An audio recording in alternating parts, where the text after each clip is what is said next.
Hey, it's Ashlyn from Because again. This is a part two to our video explaining content types that we support. So if you missed that one, go back and check out that video, and this is part two. So a little bit about the content types that we support. In our last video, we talked about at a high level what each of these content types are and where they typically live on site. What I'm going to show you in this video is some visuals of what they actually look like. So let's go into a couple of examples. First, text blocks. So text blocks are a simple text-based message that can be embedded on your product pages, your collection pages, and your cart. And it looks like this one here, the one that says free shipping on orders over $50.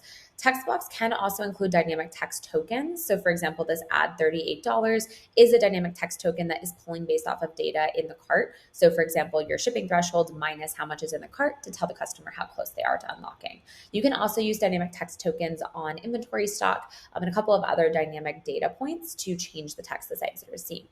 On text blocks, note that those will inherit the same styling as your site. So on this one, it's sitting above the quantity button. It's inheriting the same styling as the product description, so the same sizes, fonts, colors, and padding without having to make any of those adjustments inside of the editor. It all happens automatically.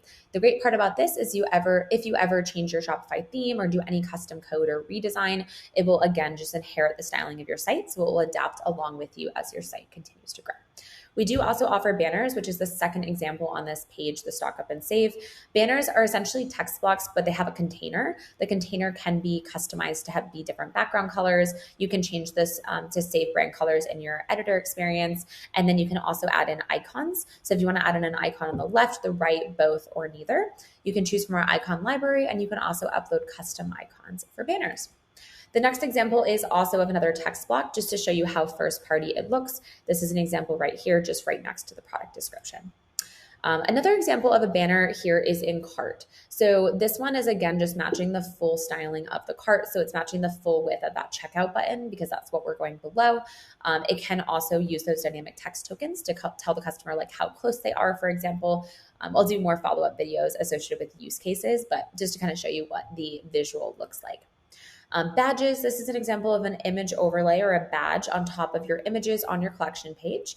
Each product can have a different badge based off of data like product tags, collections, or inventory stock. You can show things like flash sale, promos, low stock, new, bestseller, hot, and essentially any other short form copy you'd like to get the customer to click into the product.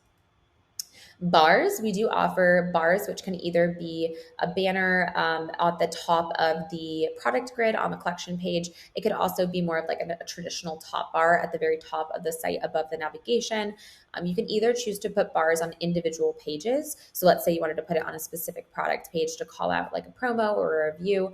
You could also put it across an entire collection of product pages. So all products that are tagged a certain way could have a specific bar.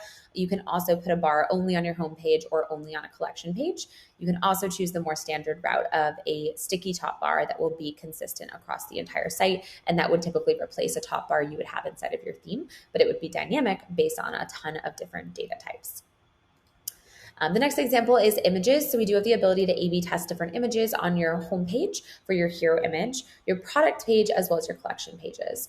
All of the image-based testing is essentially going to test one image versus another to see which one performs better. What you'll do here is you will A/B test, for example, image versus a product image.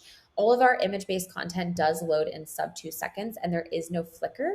We basically add a default loading, like kind of like a gray box to your homepage image so that the first image doesn't load first and therefore the site visitor doesn't see both. There is no flicker and it loads so quickly that you literally can't even see it. So that is an overview of all of our content types. Check out more of our videos to learn a little bit more about rule types that power all of this content.